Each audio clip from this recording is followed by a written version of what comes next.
Assalamualaikum warahmatullahi wabarakatuh. Yang terhormat kepada Ibu Nilu selaku dosen pengampu mata kuliah Kimia Lingkungan, izinkan kami untuk mempresentasikan hasil diskusi kami mengenai analisis kadar air pada air selokan di Bumi Mati 2 Kampung Baru dan air sungai di Kecamatan Talang Badang, Tanggamus. Sebelum memulai, saya akan memperkenalkan anggota kelompok saya dimulai dari saya sendiri. Saya Aiza Permatasari dengan NPM ujung 24 dan rekan saya Aisyah Iwardani dengan NPM ujung 02 dan juga Rifki Nurhidayati dengan NPM ujung 03 dan Deani Samelia dengan NPM ujung 77 dan juga Sinta Wahidati Naima dengan NPM ujung 86.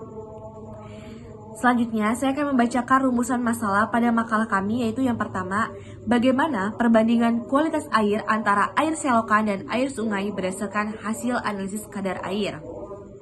Yang kedua, parameter fisik dan kimia apa saja yang digunakan untuk menentukan kadar air pada air selokan dan air sungai. Yang ketiga, metode apa yang paling efektif dalam menganalisis kadar air pada sampel air selokan dan air sungai. Yang keempat, apa saja faktor lingkungan yang mempengaruhi kadar air di kedua jenis perairan tersebut. Yang kelima, bagaimana dampak dari kadar air yang tercemar terhadap ekosistem dan kesehatan masyarakat di sekitar area tersebut. Baik, selanjutnya memasuki inti pembahasan. Pembahasan yang pertama akan disampaikan oleh presentator pertama. Bagi rekan saya sebagai presentator pertama, dipersilahkan. Perbandingan kualitas air antara air selokan dan air sungai berdasarkan analisis kadar air, yaitu terdapat perbedaan yang mencolok, dapat dilihat dari parameter fisika dan kimia yang diuji. Dari sisi parameter fisika, suhu air selokan tercatat sebesar 20 derajat Celcius, sedangkan suhu air sungai mencapai 30 derajat Celcius. Perbedaan suhu ini menunjukkan bahwa air sungai memiliki suhu yang lebih tinggi yang berpotensi mengurangi kadar oksigen terlarut dalam air serta berdampak negatif terhadap kehidupan organisme akuatik. Selain itu, dari segi kekeruhan, air sungai terlihat lebih keruh dibandingkan air selokan. Hal ini disebabkan oleh tingkat pencemaran yang lebih tinggi pada air sungai akibat padatnya pemukiman di sekitar aliran, yang menyebabkan limbah domestik dan aktivitas manusia lainnya mencemari air sungai secara signifikan. Sebaliknya, air selokan yang berada di wilayah dengan pemukiman yang lebih sedikit mengalami pencemaran yang relatif rendah, sehingga tampak lebih jernih. Dilihat dari warna dan bau, air selokan berwarna cukup bening namun memiliki bau yang sangat menyengat, menandakan adanya kandungan bahan organik atau limbah tertentu yang tinggi. Sebaliknya, air sungai tampak berwarna kuning keruh namun tidak terlalu berbau menyengat. Perbedaan ini menunjukkan bahwa jenis pencemar yang mendominasi pada kedua sumber air kemungkinan berbeda. Dengan air selokan mungkin mengandung lebih banyak limbah organik atau biologis, sementara air sungai tercemar oleh partikel tersuspensi dalam jumlah besar. Kekeruhan pada air dapat terjadi karena banyaknya bahan partikel di dalam air yang tersuspensi sehingga menimbulkan perubahan warna pada air menjadi keruh atau kekuningan, bahkan terlihat kotor dan berlumpur. Bau pada air dapat terjadi karena masuknya benda asing ke dalam air seperti bahan buangan ataupun dikarenakan adanya penguraian larutan organik yang berasal dari bakteri. Dari parameter kimia, nilai pH air selokan adalah 8 yang menunjukkan sifat sedikit basa, namun masih dalam batas toleransi bagi sebagian besar organisme air. Sebaliknya, air sungai memiliki pH 9 yang menunjukkan kondisi basa yang tinggi dan dapat membahayakan ekosistem akuatik. Kondisi ini menandakan bahwa air sungai telah mengalami pencemaran lingkungan yang cukup parah, baik dari limbah rumah tangga, industri, maupun aktivitas manusia lainnya di sekitar aliran sungai. Secara keseluruhan, meskipun air selokan memiliki bau yang lebih menyengat, kualitas air sungai secara umum lebih buruk karena pada suhu yang lebih tinggi, tingkat kekeruhan yang lebih besar, dan pH-nya lebih basa. Hal ini menunjukkan bahwa air sungai dalam kondisi yang lebih tercemar dan memerlukan perhatian serta pengelolaan lebih serius untuk menjaga keberlangsungan ekosistem di dalamnya. Air memiliki kandungan bahan fisika dan kimia yang dapat berefek positif ataupun negatif bagi tubuh manusia dan makhluk lainnya. Kondisi lingkungan sumber air ikut mempengaruhi karakteristik air sehingga bahan kimia yang terkandung di dalamnya dapat beragam. Begitu pula dengan kadarnya. Air yang digunakan sebagai kebutuhan air bersih, sebaiknya air tersebut telah memenuhi syarat dalam parameter pH yang sesuai dengan standar yang ditetapkan, sehingga dapat menimbulkan rasa nyaman bagi setiap orang. Jika salah satu parameter tidak sesuai, maka kemungkinan air tersebut belum termasuk sehat karena mengandung beberapa zat kimia, mineral, ataupun senyawa-senyawa organik yang berbahaya untuk kesehatan tubuh manusia. Pemilihan parameter-parameter penting dalam pengukuran air agar dapat memenuhi ketentuan air yang baik, yaitu tidak berasa, berbau, dan berwarna. Parameter pH air yang merupakan parameter kimia organik. Nilai pH yang lebih dari nilai 7 menunjukkan sifat korosi yang rendah, sebab semakin rendah pH maka sifat korosinya semakin tinggi. Nilai pH air yang lebih besar dari nilai 7 memiliki kecenderungan untuk membentuk kerak dan kurang efektif dalam membunuh bakteri, sebab akan lebih efektif pada kondisi netral atau basa atau asam lemah. Parameter fisik dan kimia apa saja yang digunakan untuk menentukan kadar air, selokan, dan juga air sungai? Sebelum kita memasuki ke pembahasan inti, dalam menentukan kadar air pada air selokan maupun air sungai itu, kita harus menggunakan berbagai parameter fisik dan juga berbagai parameter kimia. Di mana parameter fisik dan parameter kimia itu dia akan mencerminkan kualitas air secara keseluruhan, di mana parameter ini penting untuk menilai tingkat pencemaran dan kelayakan suatu air tersebut untuk berbagai keperluan seperti irigasi, terus untuk konsumsi ataupun kehidupan akuatik. Adapun parameter fisik itu dia meliputi suhu, kekeruhan, dan warna. Dan parameter kimia itu dia meliputi pH atau derajat keasaman. Jadi berdasarkan uji coba yang telah kami lakukan kepada 2 sampel, yaitu air selokan yang ada di Kampung Baru, Bandar Lampung, dan juga air sungai yang ada di Talang Padang yang kami ambil di Kecamatan Tanggamus, itu didapatkan pada parameter fisiknya. Didapatkan bahwa temperatur pada air selokan itu adalah 20 derajat Celcius dan temperatur pada air sungai itu ada 30 derajat Celcius. Sedangkan untuk tingkat kekeruhan atau turbidity-nya itu, kekeruhan air sungai itu dia lebih keruh dibandingkan air selokan. Dimana hal itu disebabkan oleh beberapa faktor. Seperti jenis pencemaran yang berbeda pada air selokan itu, tingkat terjadi pencemarannya hanya sedikit. Karena air selokan di Kampung Baru itu, dia hanya dikelilingi oleh satu aliran dari limbah rumah tangga atau limbah atau pemukiman warga itu sangat sedikit, sehingga pencemarannya pada air selokan itu sangat sedikit, sehingga dia warna tidak keruh atau berwarna cukup bening saja. Nah, pada air sungai itu kenapa dia sangat keruh? Itu karena air sungai itu dia dekat dengan lingkungan masyarakat, di mana pada lingkungan masyarakat itu dia sangat ramai dan padat, sehingga tingkat pencemarannya dia lebih tinggi. Jadi di mana pada air selokan di Kampung Baru itu tingkat pencemarannya lebih rendah, dan pada air sungai di Tanggamus itu tingkat pencemarannya lebih tinggi karena dari lingkungan masyarakatnya. Kalau di Kampung Baru dia sedikit dan cuma satu jalur, sedangkan di air sungai Tanggamus dia lebih banyak, pencemaran lebih banyak karena pemukiman warga dari limbahnya tuh lebih banyak dari berbagai macam aliran yang akan menyatu ke satu sungai tersebut, sehingga dia menimbulkan tingkat kekeruhan yang sangat keruh pada air sungai dibandingkan pada air selokan. Nah, untuk warna dan bau pada air selokan itu dia cukup bening, tidak bening dan juga tidak keruh, namun cukup bening. Pada air sungai dia itu kuning keruh. Pada air selokan dia cukup bening tetapi mengeluarkan bau yang lebih menyengat. Dan pada air sungai dia kuning keruh, namun bau menyengat itu hampir seperti air selokan, namun kadarnya lebih sedikit. Nah, ini merupakan dokumentasi dari suhu antara air selokan dan juga air sungai, dan juga dari kekeruhan atau turbidity dari air selokan dan air sungai, dan warna dari air sungai dan juga air selokan. Lanjut parameter kimianya. Nah, pada parameter kimia yang kami ukur adalah pH atau derajat keasaman, di mana pH ini dia menunjukkan bahwa air itu sifatnya asam atau basa.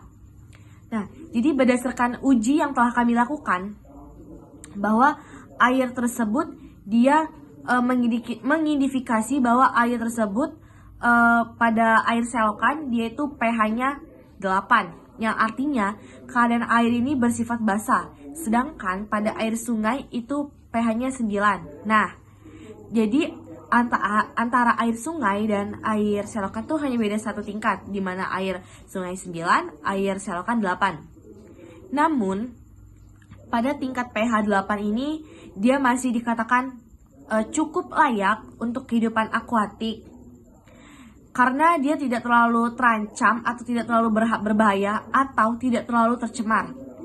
Dan pada air sungai dia pH-nya 9, yang artinya itu dia cukup basah atau sangat basah, dimana pada pH 9 ini bagi air itu sangat basah, tidak cocok dan sangat mengancam kehidupan akuatik. Nah, artinya bahwa air sungai itu lebih tercemar oleh limbah lingkungan dibandingkan air selokan. Bisa kita lihat pada dokumentasi ini merupakan pH dari antara air sungai dan juga air selokan. Materi selanjutnya akan dilanjutkan oleh rekan saya. Baik, yang selanjutnya yaitu kadar air pada sampel air selokan dan sungai dapat dianalisis menggunakan beberapa metode yang disesuaikan dengan karakteristik sampel dan juga tujuan pengukuran. Untuk analisis kadar air secara langsung, metode termografimetri atau oven pengering itu menjadi pilihan utama karena akurasinya yang tinggi. Metode ini melibatkan pengeringan sampel pada suhu 100 sampai dengan 105 derajat Celcius hingga mencapai berat konstan, dengan perhitungan berdasarkan selisih berat sebelum dan sesudah pengeringan. Prosedurnya mencakup preparasi sampel, pengulangan proses pengeringan, dan penggunaan desikator untuk mencegah absorpsi kelembapan selama pendinginan. Meskipun memakan waktu 3-5 jam per siklus, metode ini direkomendasikan oleh AOAC atau Associate of Official Analytical Chemists untuk sampel yang tidak mengandung senyawa volatil. Untuk analisis cepat di lapangan, metode BOD atau Biochemical Oxygen Demand menggunakan titrasi Winkler atau deometer lebih tepat diterapkan pada air sungai, di mana metode ini mengukur konsumsi oksigen oleh mikroorganisme selama dekomposisi bahan organik dalam waktu 5 hari. BOD prinsipnya melibatkan pengukuran oksigen terutama awal atau DO0 dan akhir atau DOG dengan titrasi iodometri atau sensor elektrokimia. Hasil BOD di bawah 3 mg per liter seperti pada air sungai menunjukkan air tidak tercemar. Kelebihan metode ini terletak pada kemampuan mengevaluasi pencemaran organik meskipun memerlukan suhu yang dikontrol dan juga waktu inkubasi yang ketat. Baik, selanjutnya ada alternatif lain yaitu metode Carl-Fisher yang digunakan untuk mengukur air secara spesifik melalui reaksi kimia iodin dan juga sulfur dioksida. Metode ini cocok untuk sampel dengan kadar air rendah yaitu 2 ppm sampai dengan 100% dan memberikan hasil dalam 3-5 menit. Namun, keterbatasannya terletak pada kebutuhan reagen kimia khusus dan juga keahlian teknisi, sehingga lebih sesuai untuk laboratorium yang sudah berpengalaman. Sementara itu, moisture meter light kapasitasi atau resistensi menawarkan pengukuran berdasarkan konduktivitas listrik, tetapi akurasinya lebih rendah, yaitu kurang lebih 5-10% dibandingkan metode termografimetri. Faktor lingkungan yang mempengaruhi kadar air, yang pertama limbah domestik dan industri.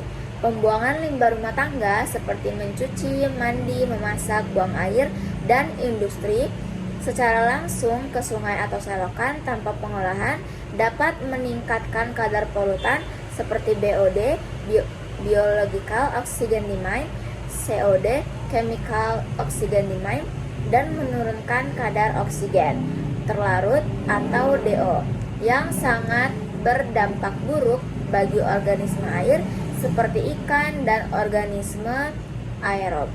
Faktor selanjutnya yaitu limbah pertanian. Penggunaan bahan kimia secara berlebihan di bidang pertanian dampak negatif terhadap keseimbangan ekologi dan kualitas air. Penggunaan pupuk kimia seperti nitrat dan fosfat secara berlebihan dapat menyebabkan limpasan atau runoff ke sungai dan selokan saat hujan atau irigasi berlebihan. Akibatnya, kandungan nutrien yang tinggi dalam air menyebabkan terjadinya eutrofikasi, yaitu pertumbuhan alga yang berlebihan, yang dapat mengurangi kadar oksigen terlarut dalam air dan mengakibatkan kematian organisme air seperti ikan. Faktor terakhir yaitu erosi dan iklim. Erosi yang terjadi ketika lapisan tanah permukaan terbawa oleh air hujan atau aliran permukaan menuju badan air seperti sungai dan selokan. Perubahan iklim global yang menyebabkan ketidakteraturan cuaca juga dapat memperparah kondisi kadar air karena meningkatkan frekuensi banjir dan kekeringan yang keduanya berdampak langsung terhadap kualitas dan kestabilan ekosistem air. Baik, selanjutnya yaitu faktor lingkungan yang mempengaruhi kadar air. Nah, menurut pasal 1 ayat 11, pengertian pencemaran air berdasarkan PP nomor 82 tahun 2001, pencemaran air disebabkan oleh masuknya makhluk hidup, zat, energi atau unsur lain ke dalam air berupa gas, zat larut, dan partikel, sehingga dapat mengakibatkan kerusakan air yang menyebabkan pencemaran kualitas air dan mengganggu fungsinya. Yang selanjutnya adalah dampak dari air yang tercemar. Adapun berdasarkan analisis dampak dari kadar air yang tercemar terhadap ekosistem dan kesehatan masyarakat di sekitar area. Yang pertama, dampak terhadap ekosistem. Yang pertama, air kali. Air kali dengan pH 9 ini dapat menyebabkan terganggunya metabolisme biota air, menyebabkan keracunan amonia pada ikan dan kematian organisme sensitif seperti plankton. Selanjutnya, kekeruhan dengan tingkat yang tinggi ini dapat mengurangi penetrasi cahaya sehingga dapat menghambat fotosintesis dan alga dan tumbuhan air sehingga menurunkan kadar oksigen terlarut. Selanjutnya, bau yang tidak sedap ini menunjukkan dekomposisi bahan organik anaerobik menghasilkan senyawa beracun seperti hidrogen sulfida dan yang mematikan biota. Selanjutnya, pada air selokan memiliki suhu yang tinggi ini menyebabkan percepatan pertumbuhan bakteri, patogen, dan penurunan kadar oksigen yang terlarut. Selanjutnya, bau yang kuat ini menunjukkan tingginya konsentrasi limbah dan senyawa toksik seperti amonia dan metana. Selanjutnya, meskipun air ini tampak bening, kontaminasi bahan kimia terlarut dapat mengganggu keseimbangan ekosistem perairan. Selanjutnya, yang keempat, penurunan kualitas air ini dapat menyebabkan kematian organisme air dan perubahan struktur komunitas biota. Selanjutnya, dampak terhadap masyarakat pada air kali. Yang pertama, kontak langsung dengan air yang berbau dan keruh dapat menyebabkan iritasi kulit, mata, dan saluran pernapasan. Yang kedua, resiko infeksi akibat bakteri patogen dan kontaminan kimia yang mungkin terkandung dalam air sungai ini dan selanjutnya, konsumsi air yang tercemar tanpa pengolahan dapat menyebabkan gangguan pencernaan dan penyakit menular. Selanjutnya, pada air selokan, yang pertama, paparan bau yang menyengat dari selokan dapat menyebabkan gangguan pernapasan, mual, dan iritasi pada saluran pernapasan. Selanjutnya, air yang berbau kuat dan tercemar limbah ini dapat beresiko menjadi sumber penyakit kulit dan infeksi bagi masyarakat sekitar. Selanjutnya, kontaminan bahan kimia berbahaya dalam air selokan ini dapat berdampak jangka panjang terhadap kesehatan, termasuk resiko keracunan dan penyakit kronis. Jadi dapat disimpulkan, berdasarkan analisis yang telah kami lakukan, bahwa air sungai itu memiliki tingkat keasaman atau pH-nya yaitu 9 dibandingkan dengan air selokan yang memiliki pH-nya 8. Meskipun air selokan itu terlihat cukup bening secara visualnya dibandingkan air sungai, perbedaan pH ini juga dapat mengidentifikasikan adanya perbedaan komposisi kimia di antara kedua sumber air ini. Air sungai yang lebih kuning atau yang lebih basah mungkin dipengaruhi oleh keberadaan mineral atau aktivitas biologis tertentu. Sementara pH air selokan yang sedikit lebih rendah atau sedikit lebih basah dibandingkan air sungai itu bisa disebabkan oleh akumulasi materi organik atau limbah dengan karakteristik asam atau netral terdekomposisi. Meskipun kejernihan air selokan dapat memberikan kesan visual yang lebih positif lagi dibandingkan dengan air sungai, analisis ini lebih lanjut terhadap parameter kimia dan mikrobiologis lainnya. Tetapi perlu untuk memahami kualitas air secara menyeluruh dan potensi resiko yang mungkin ada pada kedua jenis sumber air ini maupun air selokan dan juga air sungai. Baiklah, saya selaku moderator di kelompok 1 dengan judul analisis air di Kampung Baru dan juga di Sungai Tanggamus. Saya akhiri. Wassalamualaikum warahmatullahi wabarakatuh.